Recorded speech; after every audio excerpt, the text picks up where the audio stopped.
The Pittsburgh Steelers Football Club was founded by Arthur J. Rooney in 1933.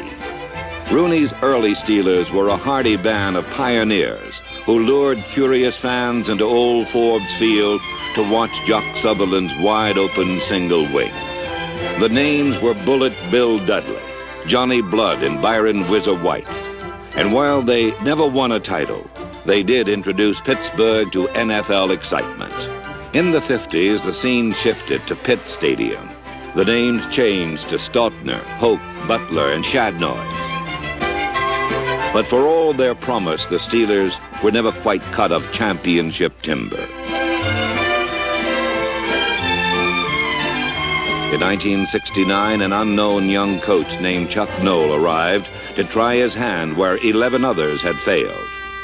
Noll worked no sudden miracles. His first Steeler team was 1-13, and at one point, the losing streak reached 16 straight.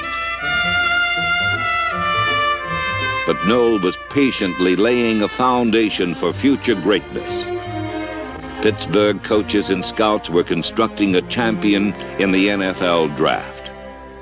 Pittsburgh on the first round selects Lynn Swann, wide receiver, Southern California. In 6 seasons of judicious drafting, Pittsburgh went from 1-13 to a silver Super Bowl salute for the man who started it all. This is the story of the building of a team. Executives, scouts, coaches, and players rising together to a world championship, then defending that title. This is the story of the Pittsburgh Steeler blueprint for victory.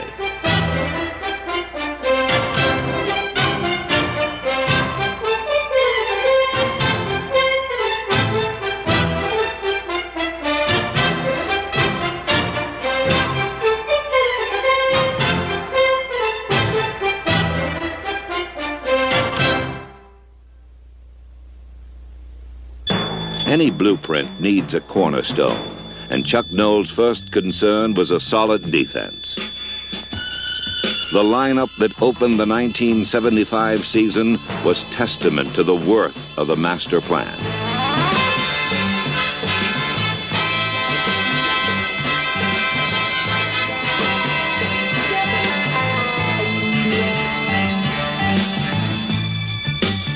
During the building years, 9 draft choices and 1 free agent had arrived to form pro football's most feared and ferocious defense. Greatness begins in the raw power of the front lines. 4 young men from tiny southern colleges have delivered the title Steel Curtain into legend.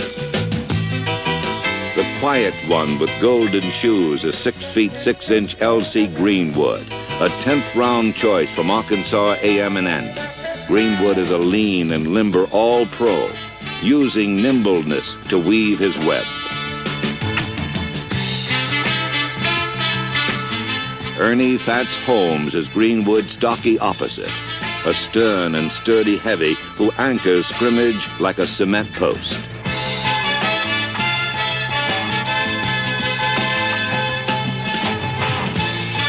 Holmes arrived in the '71 draft from Texas Southern and brought with him another Steeler trademark, intimidation.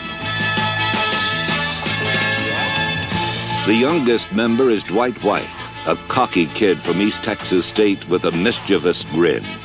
But the smile fades when White prepares a full-speed assault on an opponent's backfield.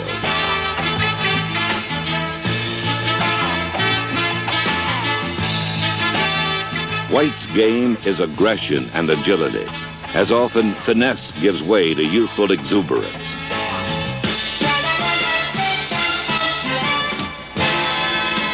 After the game, fun-loving Dwight White regains his winning smile, but everyone knows the one they call Mean Joe is a killer.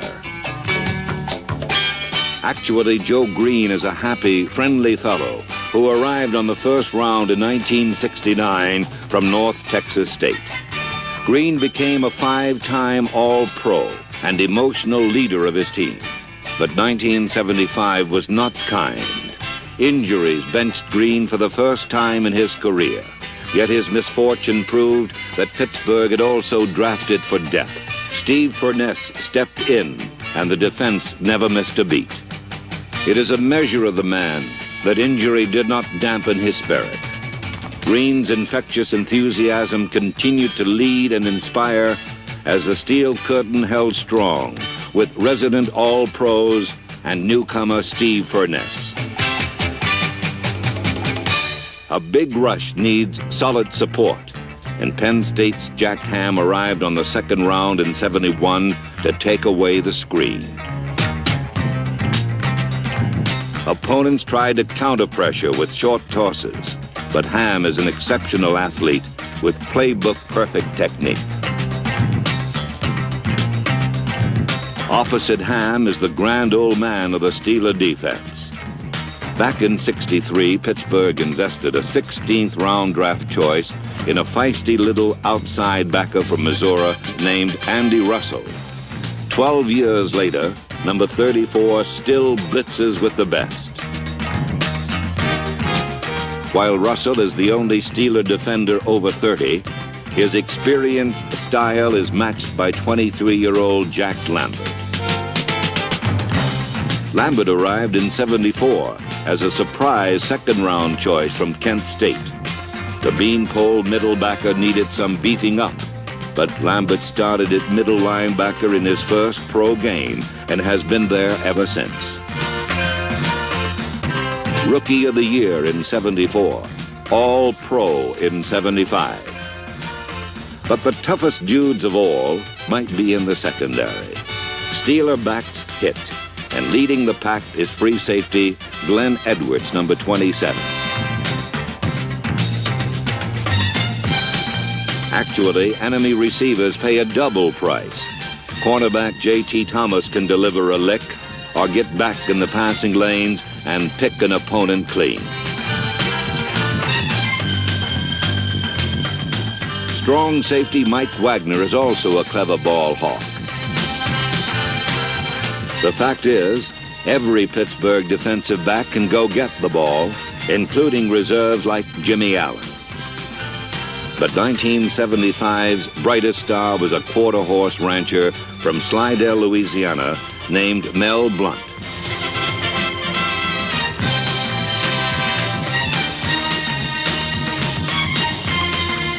A starter since arriving in the '70 draft, Blount became the first Steeler since Bullet Bill Dudley to lead the league in interceptions. For his end zone heroics, Blount's teammates named him most valuable. But this is one defense where no single individual supports the rest. 11 angry men, each of all-star quality, yet willing to blend into the whole. The Men in Black, an ominous, intimidating force that will be judged with history's best.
On every football team, even a world champion, there are the shadow men.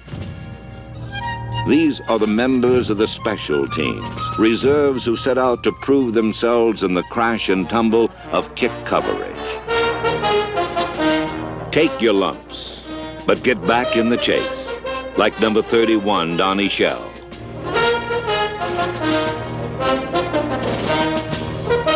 For free agent Shell or first-round draft choice Dave Brown, number 36, it is a chance to display skills that may one day lead to a starting role. An opportunity to contribute for linebackers Ed Bradley, Lauren Taves, and Marv Kellen, defensive lineman John Banaszak, running backs Mike Collier and Reggie Harrison, and wide receiver Reggie Garrett.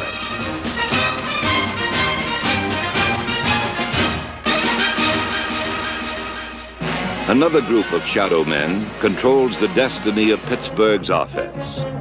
The Steeler offensive line with Jerry Mullins and Gordon Gravel, Jim Clack and John Kolb, and at center, veteran Ray Mansfield. Some switch positions each quarter.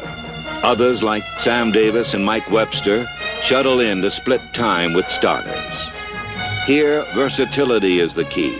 The result is a rotating seven-man front, which opens the holes that made Franco famous.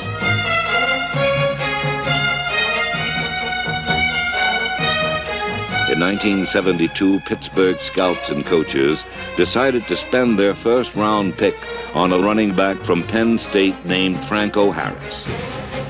They envisioned the power of a big back, blended with the open field agility of a smaller man.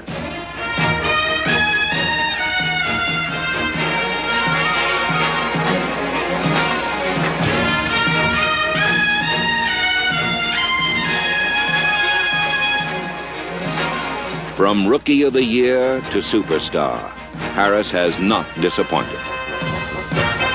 During 1975, Franco was at his best in the big games as Pittsburgh won a division title by sweeping all 6 games in the strong AFC Central.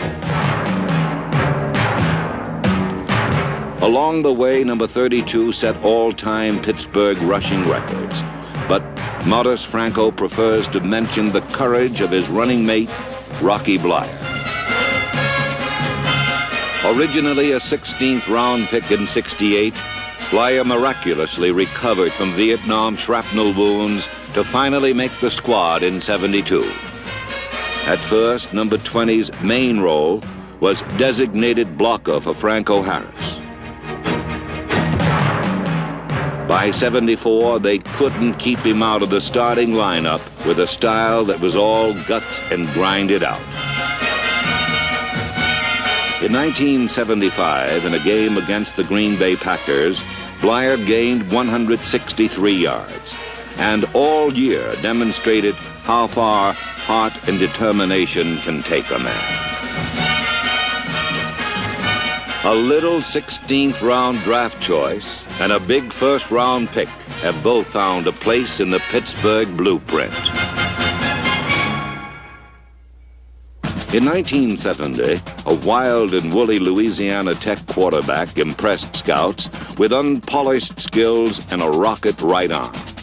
Terry Bradshaw arrived in Pittsburgh full of starry-eyed rookie intentions. This is the new era of the Steelers. It's not like the old Steelers, believe me. The public, the football world might as well wake up and just take what I'm saying and heed it. And as the games come along, as the year progresses, I hope to continually get better. And in the future, I hope to be the greatest quarterback that's ever stepped foot on this stadium or any other stadium.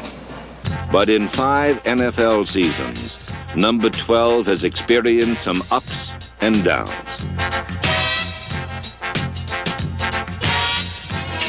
NFL reality taught harsh lessons, and Terry Bradshaw lost some hair, but all that raw talent remained intact, and Chuck Noll has been patient. For number 12 is still capable of unique feats of strength and daring.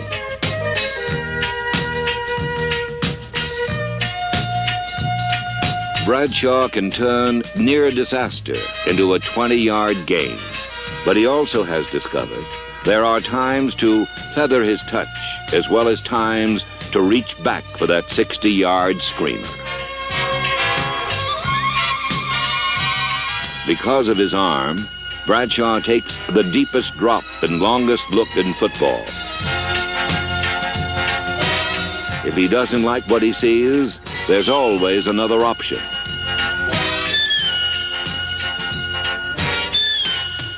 At 27, Terry Bradshaw is Pittsburgh's all-time leading passer. He's won a world championship and cut a country and western record. But deep down, he's not too far removed from that wild and woolly Louisiana Tech quarterback playing football for the fun of it.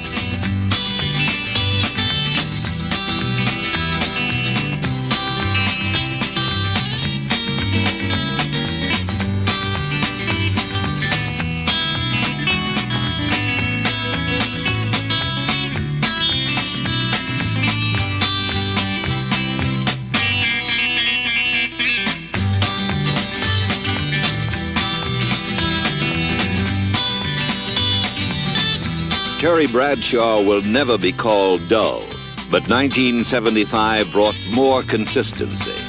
He threw only 9 interceptions against 18 touchdown passes to a variety of receivers.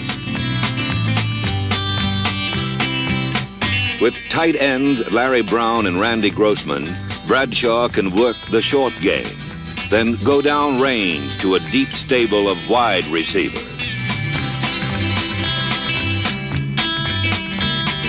Frank Lewis is a former starter who now splits time because of the success of the '74 draft. 2 young receivers arrived and contributed immediately. The sleeper was number 82, John Stallworth from Alabama A&M. Stallworth's first-round friend was a hot shot from USC with a reputation as California's finest all-around athlete. Number 88, Lynn Swann, lived up to his billing.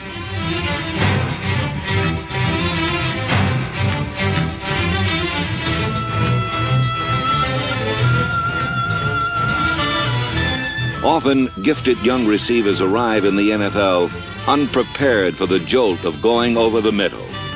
But Swann was a pro from his first day, willing to go anywhere for a pass.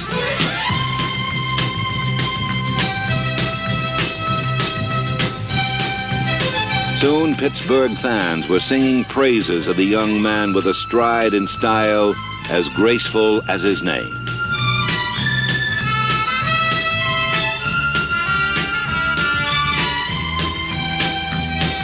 The emerging star became part of an unusual equation. Terry Bradshaw and Lynn Swann made it work 11 times in '75.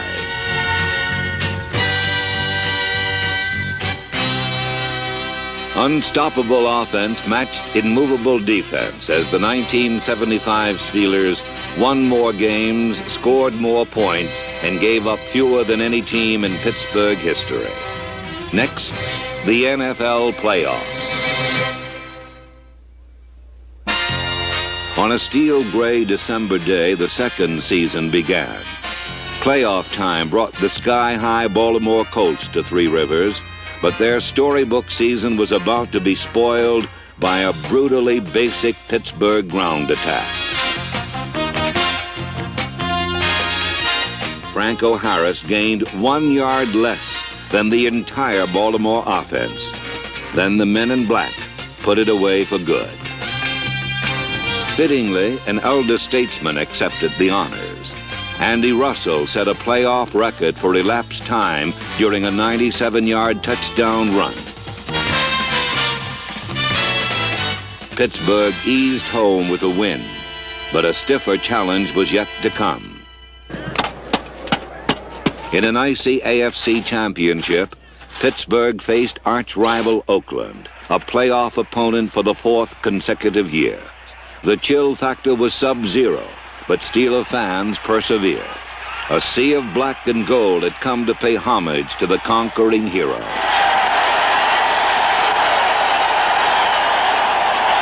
Let's go, Steelers! Come on!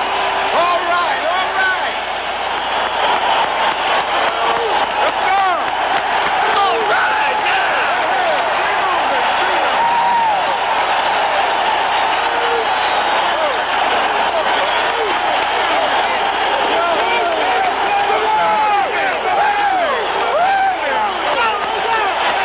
Push it!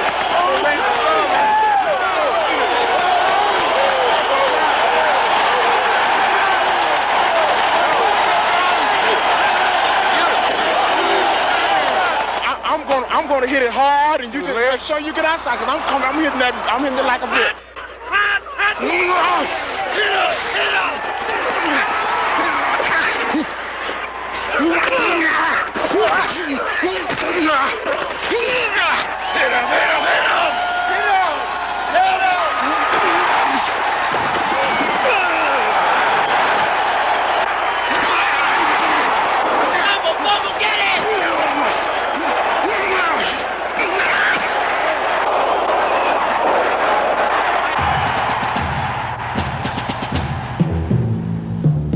The bitter battle began to take its toll on both sides.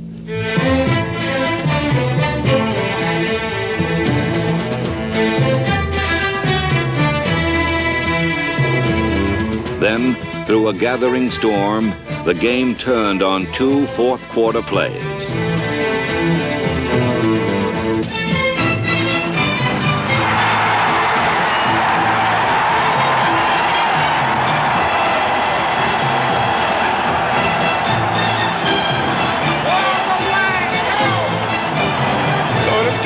Six. Go, Frank, go!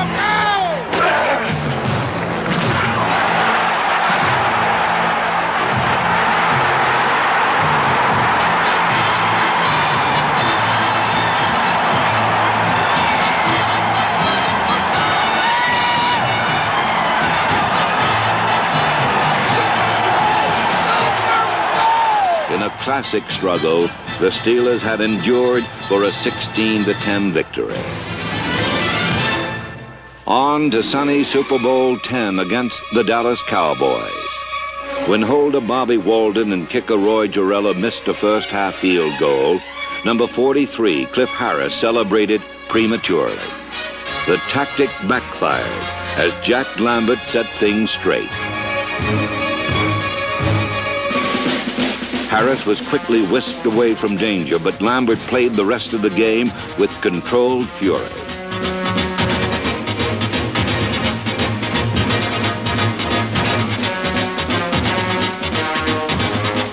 Lambert's play inspired the entire Pittsburgh defense, and for the first time in years, the Super Bowl was truly super.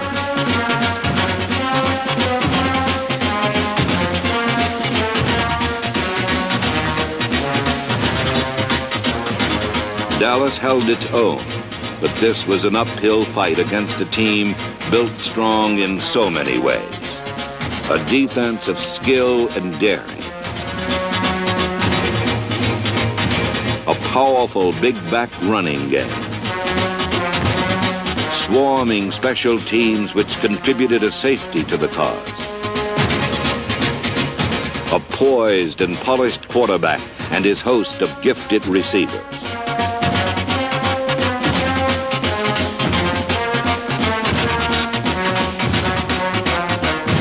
But above all, a Super Bowl showcase for an artist named Swan.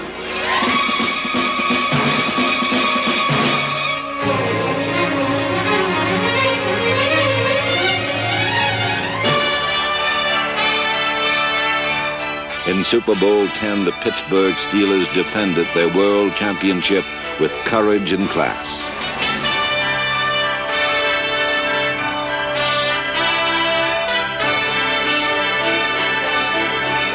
But the best is yet to come. They are young and eager for more. A team with a blueprint and a title.